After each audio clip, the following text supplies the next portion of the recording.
Good morning, everyone.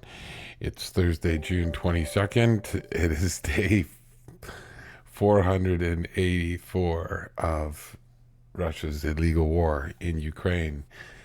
We'll start off today. We'll cover off the Russian military losses over the last 24 hours. Oh, by the way, this is Spartan News. I am the Spartan. We'll cover off Russia's military losses over the last 24 hours. We'll get a little word from our pro-Ukrainian mill blogger Golum, and then we'll finish off with my usual, um, not rant per se, and then not trying to be an oracle, just basically some commentary on where I think the Ukrainian offensive is going to come from next. Excuse me. So, just to get started, overall, it looks like the last 24 hours was probably trending slightly higher across the board, and if not, sort of on pace with what's been happening over the recent past. So it's 650 troops. That the seems to be the norm, I would say. Anytime we get below, like into the low 500s, 400s, whatever, people are like, well, what's going on? And that's crazy to think about. These are people's lives lost. And yes, they are orcs. And yes, they are attacking a foreign, someone else's country. And they shouldn't be there. On the flip side, it's turned into a statistical video game almost, where it's like, well, I only scored 650 today. That's just average. Or I scored 1,000. What a great day. Or I scored 400. It's not a great day. And yes, you inherently do want to see losses on the Russian side. I always do try to step back once in a while and remind myself, um, uh, these conscripts, these Mobics, these Votniks, these etc. They're a good chunk of them are spineless. They're low income.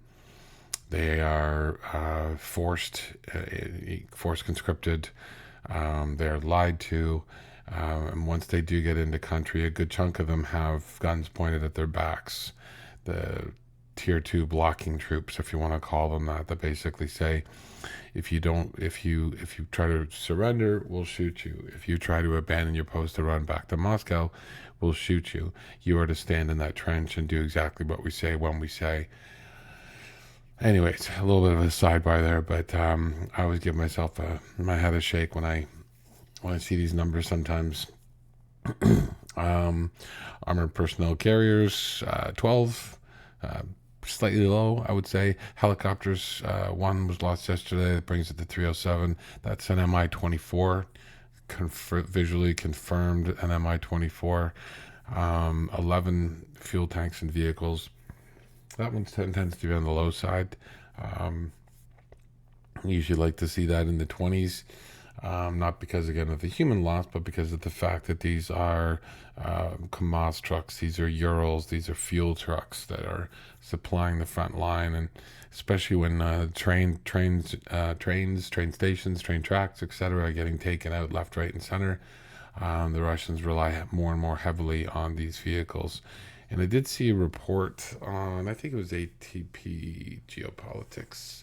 I think, covered it, but someone indicated that one of the Russian sort of modus operandi with trucks was to have the trucks, the ammunition supply trucks for artillery, out in front of the artillery pieces, and would basically drive around the front line where the artillery is going to be firing from and dropping the ammo off so that the artillery comes and gets it and fires it and then backs up.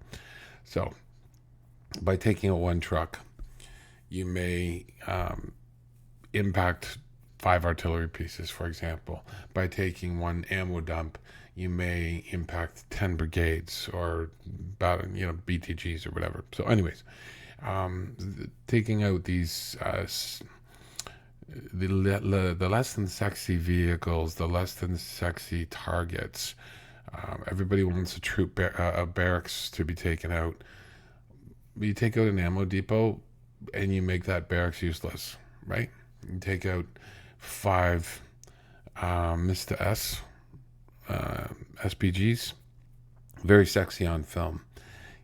You take out 15, 20, 25 trucks that supply those Mr. S's don't fire for days until somebody gets them new trucks and gets them new ammo. So anyways, something to think about.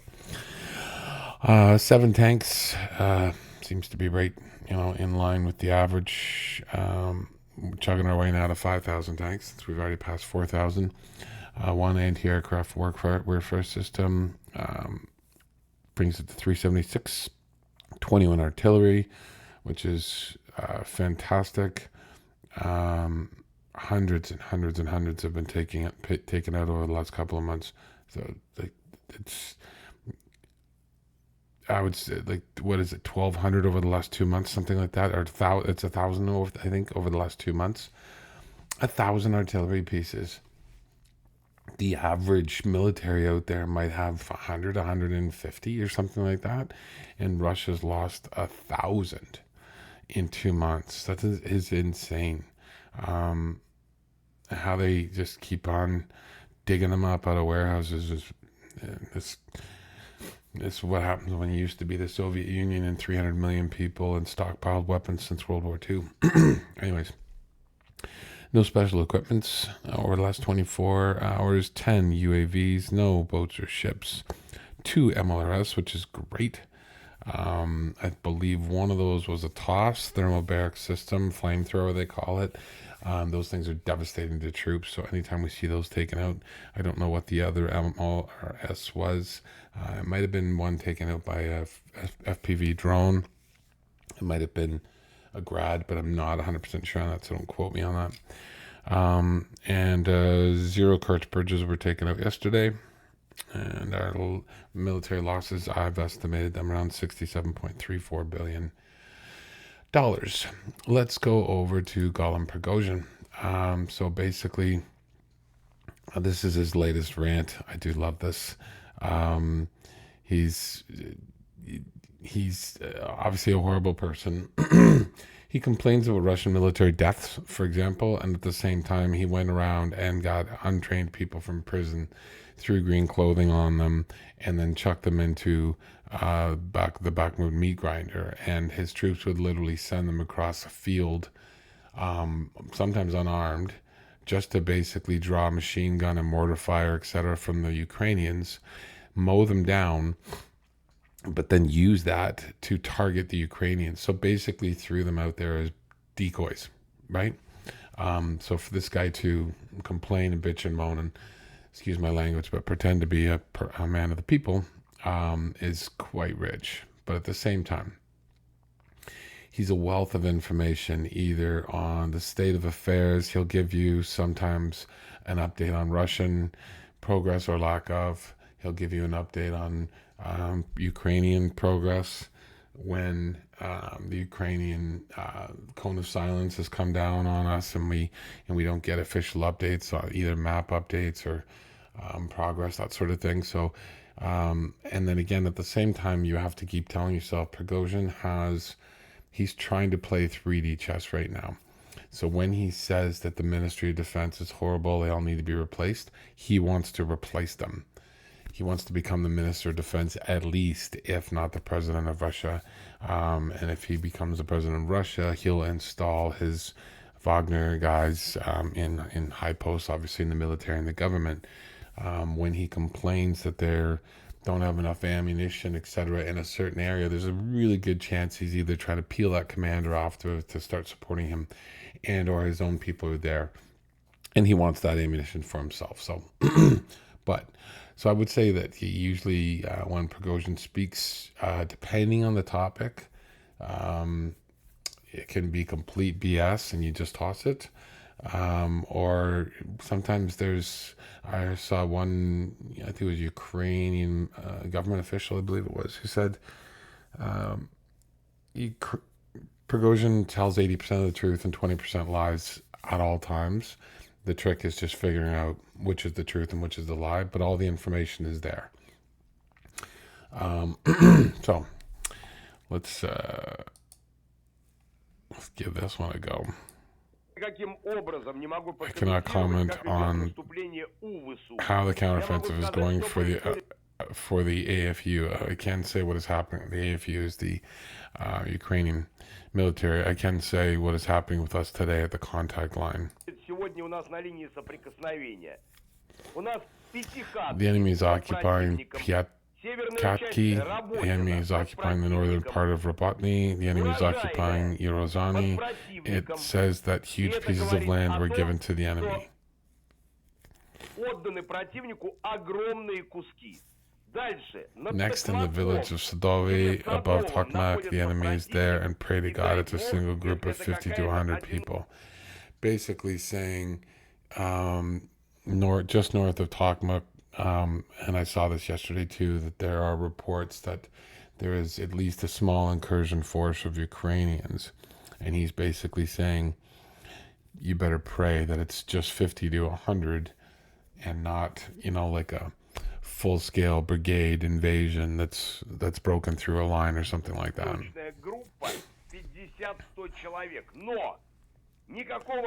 There's no management, no weapons, no ammo. Soldiers are writing letters every day that they need shells, they need anti-tank measures, grenades, and armor-piercing rounds.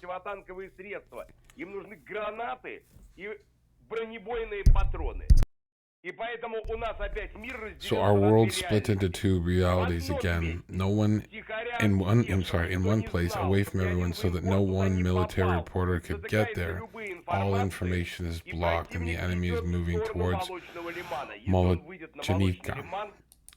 If he reaches, I didn't say that right. That was too fast. If he reaches Molotchny Lyman. Sidebar, I always used to laugh watching other content creators, especially the big ones, mispronounce certain words that I could pronounce myself. And then I didn't realize that I wasn't trying to say all of the words that come across your table.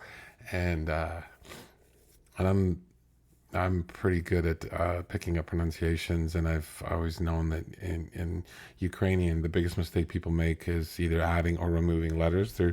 It's supposed to be just read phonetically as you see it. And yet I come across Molochny. You're missing a vowel there, guys. Molochny Lyman. Sorry. Anyways, if he reaches Molochny Lyman, that's the way we're saying it, then all territories taken during the so-called special military operation will be returned by the enemy. The enemy is starting to cross the Dnieper. Yes, they are. So basically, he's basically saying that, and again, I'm not sure, I'm going to look again, but actually, yeah, let's do this now. Why not?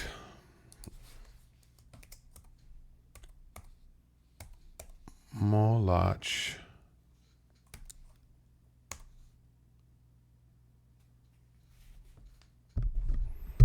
Molochny.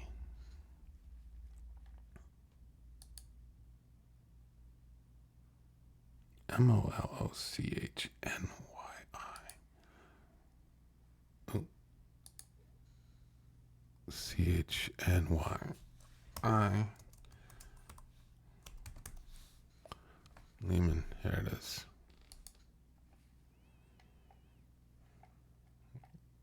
Okay, that's in the middle of the water. See what I mean? Freaking.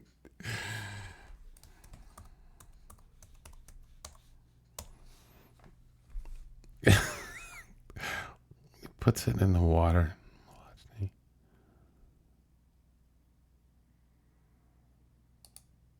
That's an estuary as well.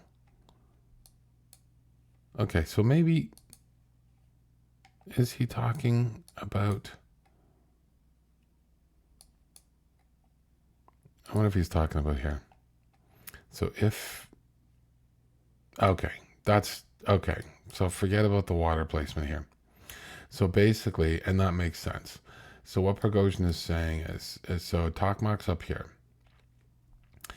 And if the Ukrainians, let's say they've liberated some villages here, right? And so I think he's basically saying whether they go this way or this way around Melitopol, around Tokmak. That's a horrible arrow.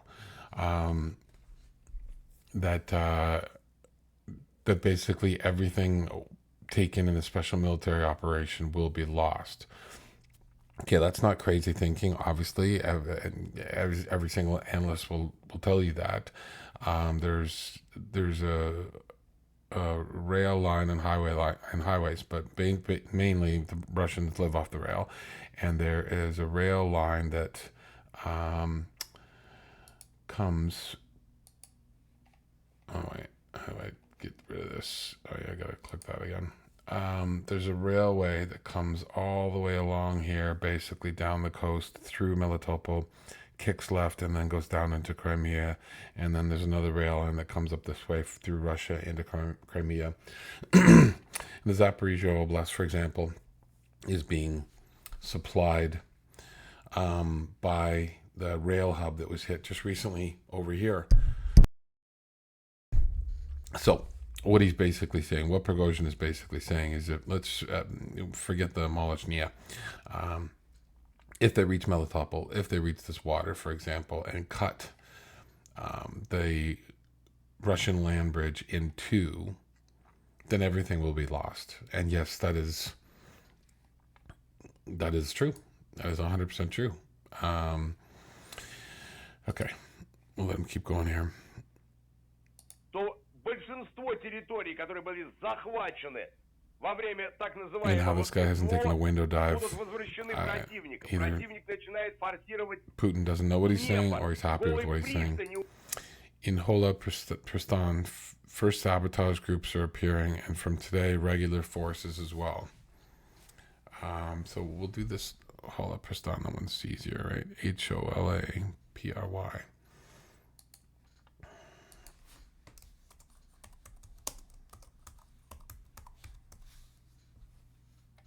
Hola Pristan.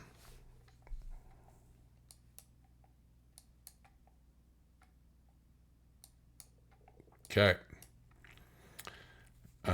So I'm going to add this to the map and then edit it.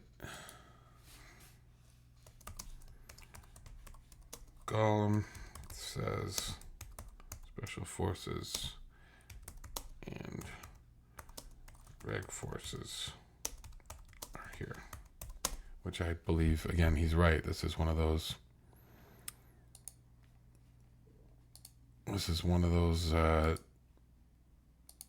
statements that he makes that can be accurate, considered accurate, because there's some things that he says that he's trying to get something out of it for himself personally and for Wagner, and then there's other things that he says that he is trying to wake people up because they're in trouble.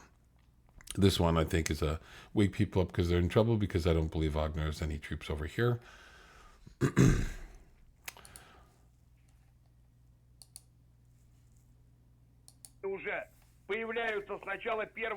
I said special forces, he says sabotage. A lot of times are the same thing, but all this is hidden from everyone completely. So he's basically saying the Russian MOD is not telling people the truth.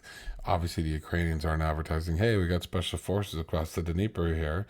And he's basically saying that they're losing ground in that area and other areas. And the Russians are basically saying we're holding the line everywhere we want to, and we're advancing in certain places in the east. Russia will one day wake up to find out that Crimea is now with Ukraine. There's a direct betrayal of the Russian Federation's interests. I think Crimea is going to fall before anything else. That's me, that's not Golum speaking.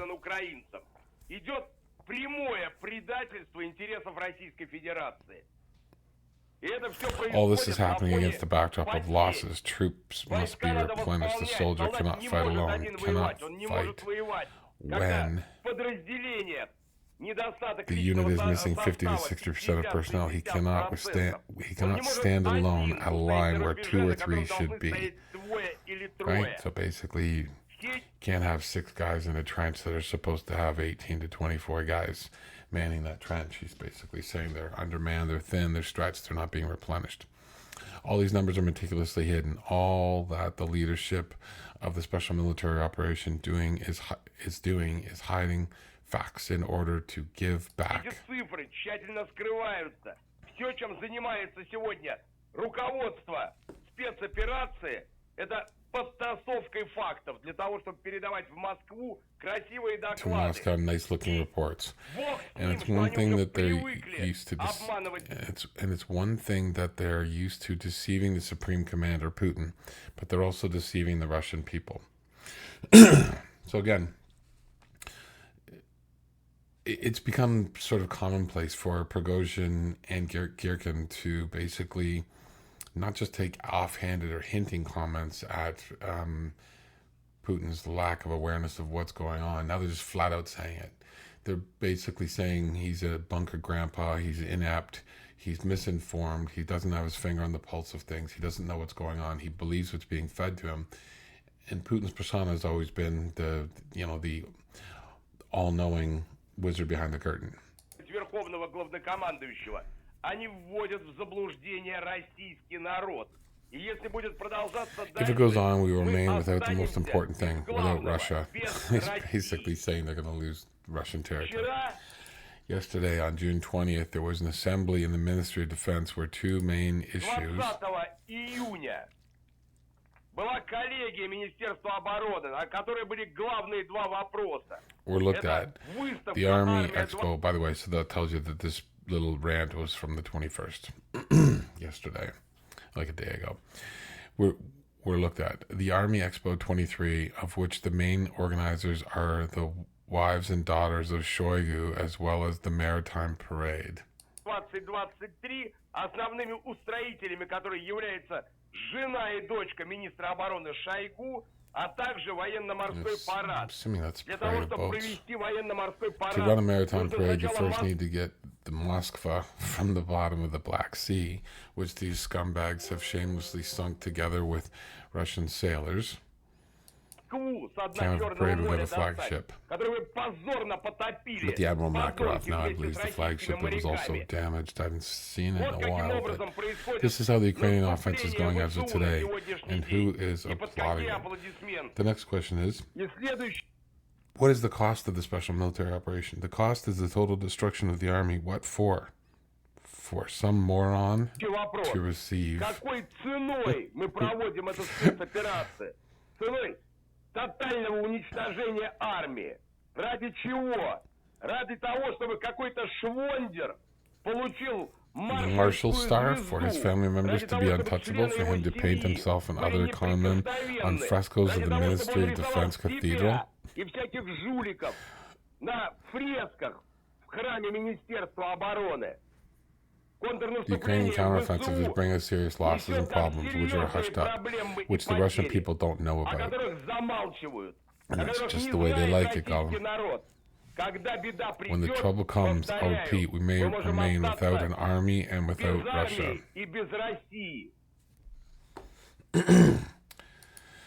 So there you go. It's amazing.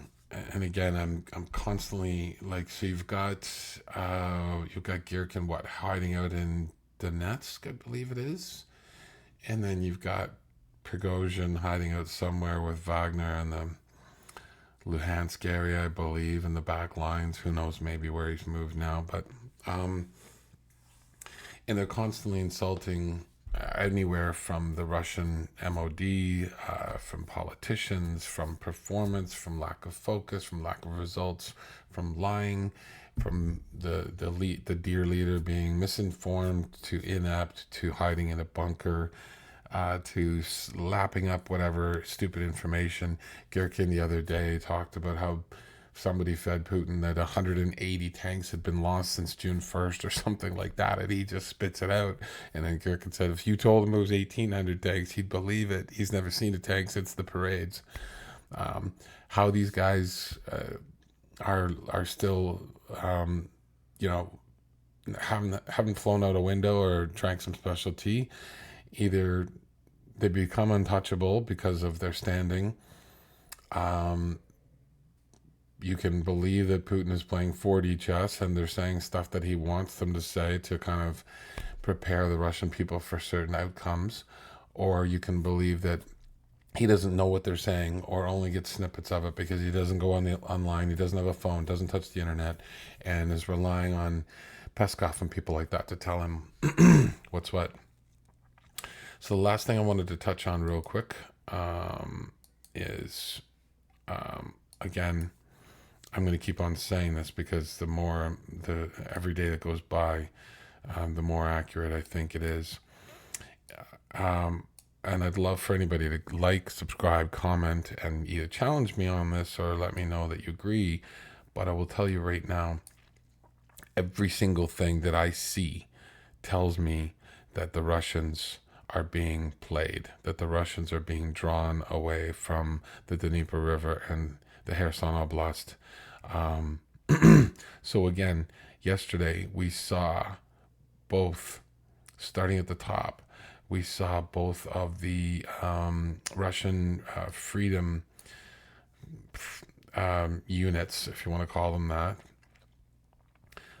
basically say that they are ready to invade the Belgorod region again, and they're going to take more territory, and this time's for real, sort of thing. People kept saying that they've been there the whole time, that they've maintained that territory, and yet we didn't hear from them for a couple of weeks, and now they're saying we're ready to go back in. So that tells me, obviously, that they pulled back out. The purpose of this is not to permanently take territory yet. I don't believe. Who knows? One time it will be. But for the most part, I believe the purpose of this incursion is to draw Russian forces away from the Kharkiv, Zaporizhia reserves, etc., to draw them north, right? Because we can't have that embarrassment. We can't lose this territory. Then at the same time, the Ukrainians are indicating that they're not just indicating, sorry, they're happily providing progress updates around Bakhmut, for example, that they've taken, and this is out of date, but that they've taken more areas around the flanks of Bakhmut. What does that do? That draws up Russian troops. I believe I saw a report too on another channel that I think it is in this area right here. There are a good chunk of Russian troops that are considered in their world higher trained, higher end to elite. So they're fixing them there as well because there are conflicts going on there. The Russians have been pushing hard in this area right here as well. Troitsky, I believe it is, and with no results, but they are pushing. And then obviously around Bakhmut, like I said, the Ukrainians are fixing Russian troops in place and taking back territory around the flanks of Bakhmut on a daily basis. Basically, they make progress, and sometimes you hear about it, sometimes you don't. And then you've got the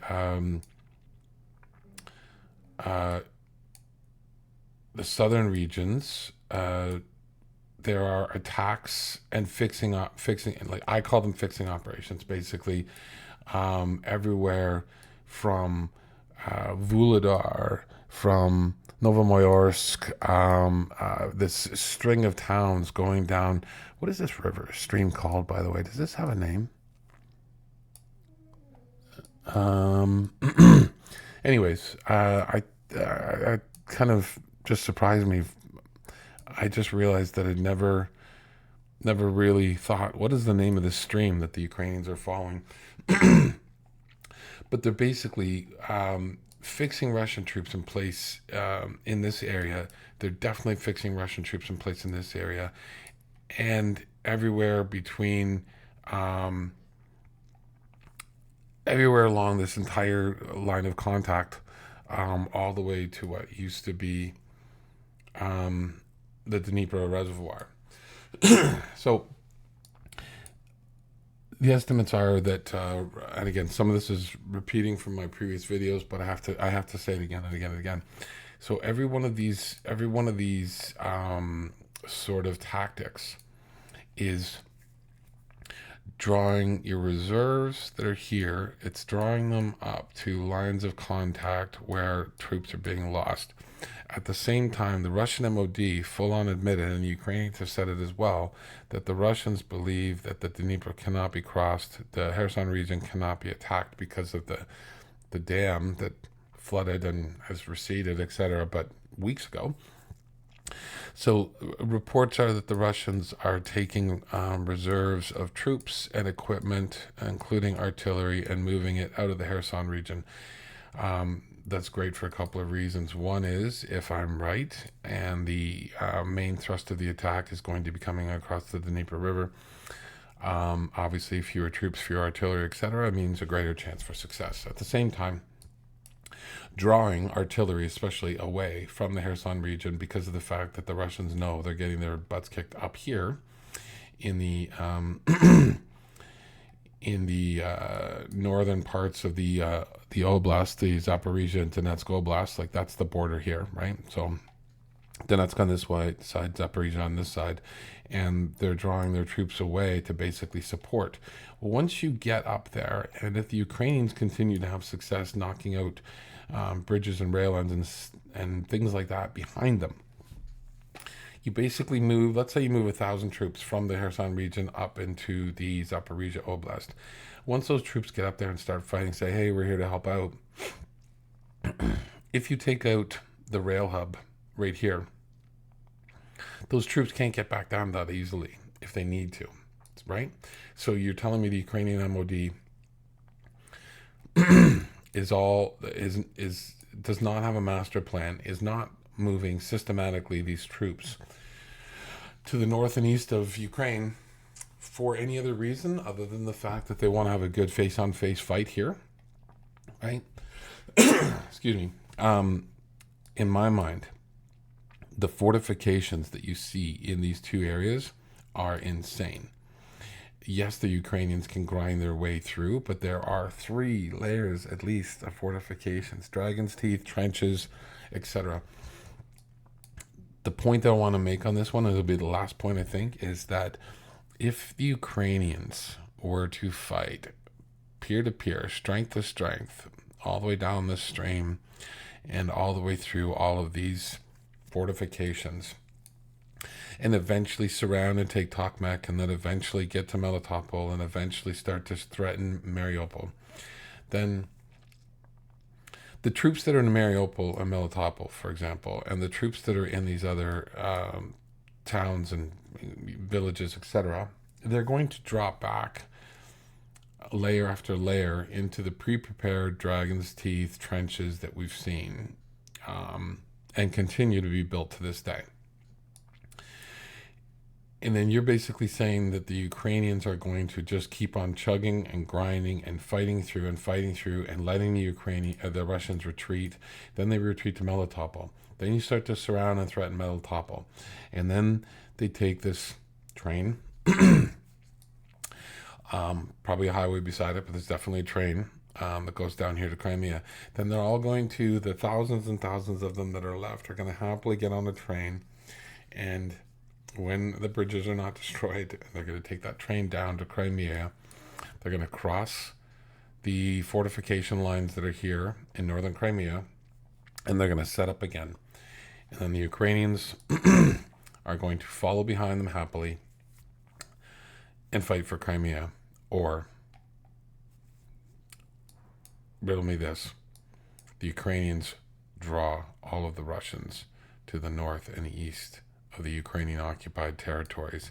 They clean out Kherson like they've already done once before in the Kharkiv region. They cross the Dnieper in multiple places with special forces, demolition crews, etc. They get across the Dnieper. They create a bridgehead. They expand the bridgehead to the point where artillery and short-range drones are not a threat. They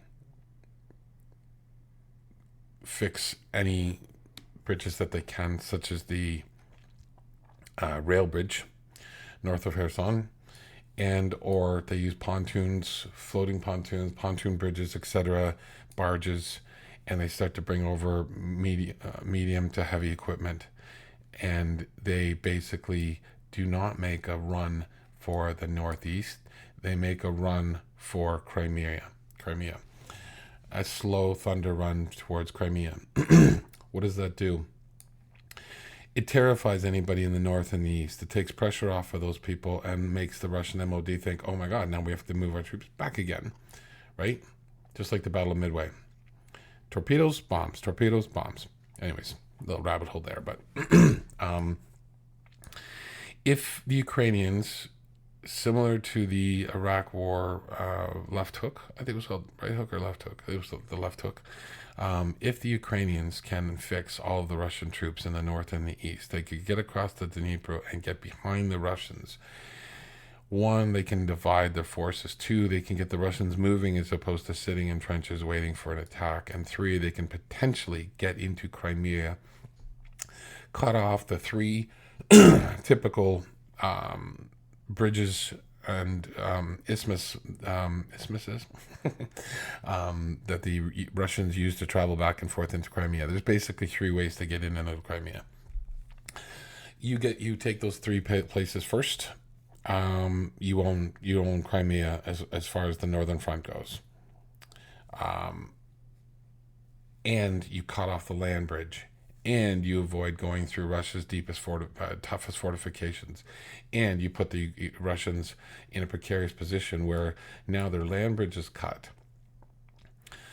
Their only way to resupply any troops there in Crimea would be across the Kerch Bridge. Ta-da! You probably force the Russians to vacate completely Sevastopol of all ships, and the air bases and dozens of air bases and military bases sprinkled all throughout Crimea would be at serious risk, and you may see a mass exodus across the Kerch Bridge of military and personnel and civilian equipment. Anyways, I will save this video. I'll hang on to it. I think I'm right. I think this operational pause the Ukrainians have talked about is basically inviting the Russians to fortify their lines in the north and east. And I think over the next week or two, you're going to see some serious land taken across the Dnipro, and people are going to realize, oh my God, the floods from 2.5 weeks ago, whatever, they're gone. The land is dry. The Ukrainians still have the ability to cross rivers and bodies of water like they always have. And lo and behold, this is where the big thrust is going to come from. And 10 of those reserve brigades, some of those might be actually kicking around to the back end right now and ready to cross. We'll see. Anyways, as my voice goes, that's my oracle oracle statement of the day. We'll see if I'm right. Please like, subscribe, comment, challenge me, tell me I'm wrong, tell me why I'm wrong. I'd love to have a conversation with somebody about that. Have a great day. Slava Ukraini.